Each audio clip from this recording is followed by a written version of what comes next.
I have some good news for you pala. November 1st na nila bubuksan yung international borders.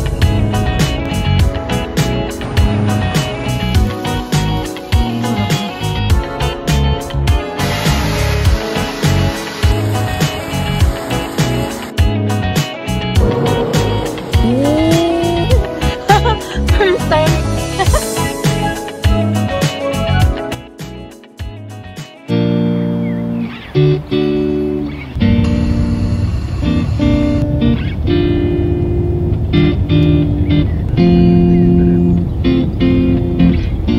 Wake up this morning, make the mistake of turning on the TV. Nothing but bad news, empty avenues rolling on the screen. Oh, walk to the kitchen and make myself a cup of coffee. Wave at the older man, get into something tame on his balcony. Oh. Hi guys! Today is Monday. Alam niyo na, pag Monday, proper day natin. Nandito tayo ngayon sa Handorp. First time namin pumunta dito. And syempre dinala ni Jen yung car niya for the first time. Magla-lunch lang kami or dinner na rin. And then after nun, marami lang kami mga agenda. Singing in cypress trees, Tuscany, Italy, eating carbonara and read Machiavelli. While the world ends, that's where I will be. Go back to my room, I pick up the laptop to join a work call.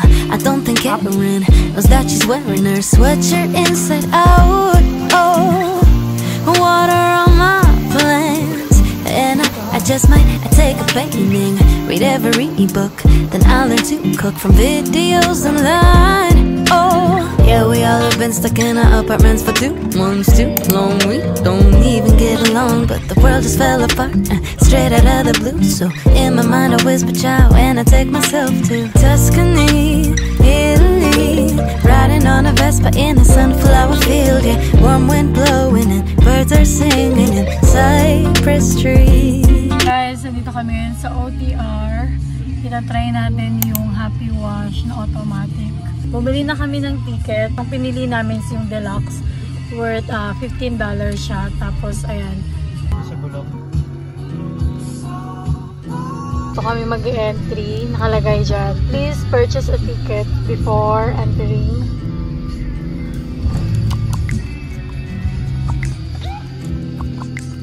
Prepare close windows and turn. Yes, automatic na yan. Ayan, naka-go lang.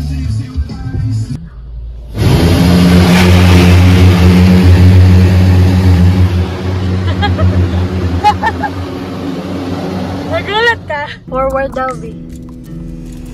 Forward pa. Oh, yun na.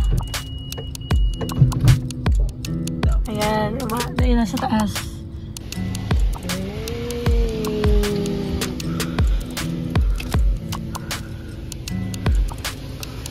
Oh! First time. Oh, tingnan nga na wala ito mga to.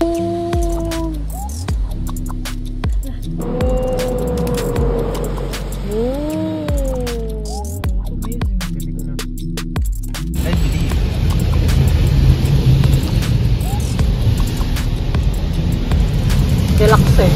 Wow! Galing na tatagyan talaga yung mga ilo.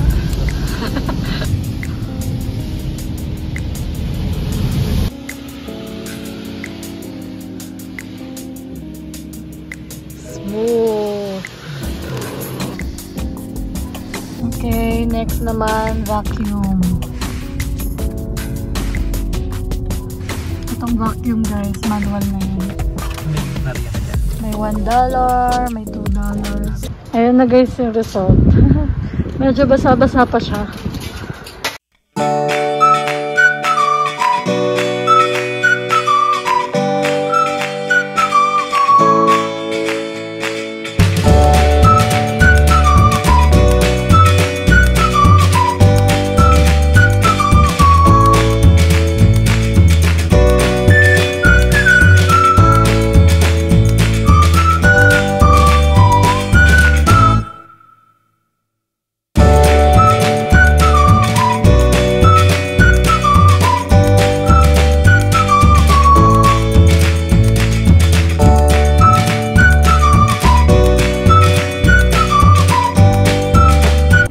yung registration nitong sasakyan. Kakapunta lang din namin ng Coles kasi bumili kami ng Gatorade, ng coconut water, and water. Kasi diba bumibili kami ng 8 bottles na pack na water. Masok na ako dito guys, hinayaan ko na si Jen doon, kaya niya na yun. Medyo matao din kasi. And kaninang umaga pala, pagkagising namin, dumiretso agad kami sa vaccination clinic kasi nagpa-second dose of vaccine si Jan. Buti na lang, nag-a-accept na sila ngayon ng walk-ins. Hindi ako sure kung ilang percentage ng population ng Australia ang may vaccine. Siguro nasa 60 to 70%. And, by the way guys, I have some good news for you pala. I know for sure marami nang nakakaalam nito, but just in case hindi pa kayo aware, especially sa mga aspiring international student natin, na our Prime Minister Scott Morrison finally announced that the borders or the international borders will be lifted on November. I think in-announced to 2 to 3 weeks ago or a month ago na ngayong November 1st na nila bubuksan yung international borders. Ang pinaka-clear pala at sure na announcement ay ang mga citizen or sa mga residents na pwede na sila mag-travel around the world or bumalik sa Australia. And also sa NSW, nag-accept na rin ata sila ng mga international students. Parang sila yung unang itatry. And then, may napanood ako and may nabasa ako na i-open na rin daw nila soon. Isusunod na nila ang mga international students sa buong Australia. Not only sa NSW, pero parang titignan muna nila yung magiging result or magiging outcome niya sa NSW. To welcome 240 fully vaccinated international students a fortnight, planning to accept 250 a fortnight. South Australia 160, with no plans yet in Queensland or WA. Pero hoping kami guys sa this December mag-open na, or kung hindi man early next year mag-open na talaga. Pero yeah, sad to say, si Australia ata nasa yellow list country sila ng Philippines. So pag-uwi natin, if ever na uuwi tayo, kailangan pa rin namin mag-quarantine ng 4 days sa hotel or 4 to 5 days sa hotel and then i-continue sa bahay. Kasi naging malala yung cases sa ibang states. Pero guys, dito sa Adelaide, wala talagang active case. So yun lang guys, super nakaka-happy kasi finally umaandar na, hindi na puro paasa lang. Kasi for the past few months nag-aantay kami ng ganitong klaseng announcement. Lagi namin sinasabi na, ay, wala yan, paasa lang yan. But this time around, yes, i-open na nila ang borders soon.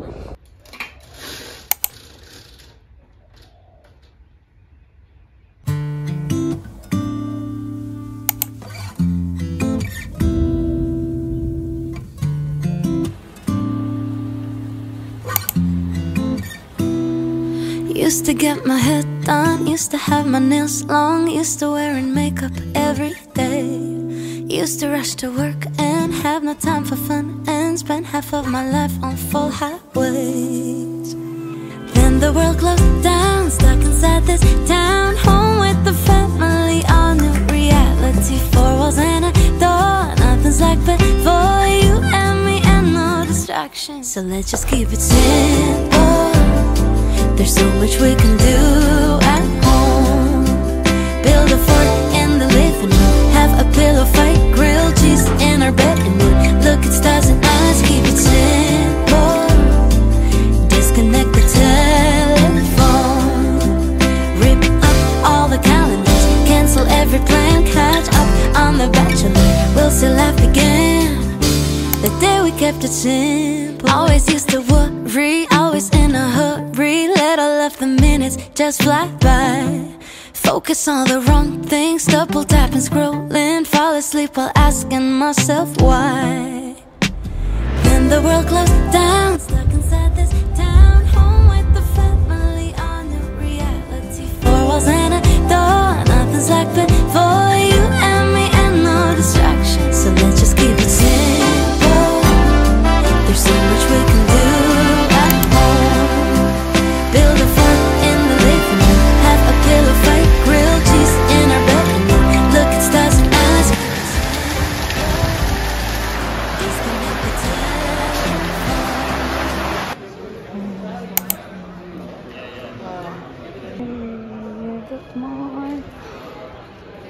Hi guys, I just got home from Rundle Mall. Ang init today pero grabe yung jacket ko, ang kapal. Bumili ako ng charger, guys. Ay, yung adapter. Alam niyo naman, diba? Type-C na siya. Here. It's $29. I'm not sure kung magkano to sa Philippines. Siguro more or less 1,000 pesos. Let's open this.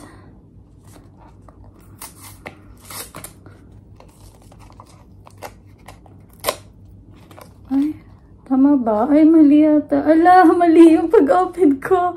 Ang tsaka. Dapat dito. Okay.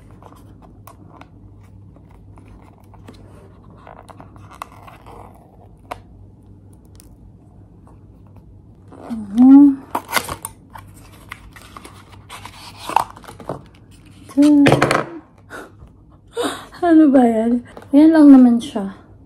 Aware naman siguro kayo na wala siyang kasamang adapter yung iPhone 13. Ewan ko yung 12 ba? That's it. And also, I bought a case na rin. After 2 weeks ngayon lang ako bumili, guys.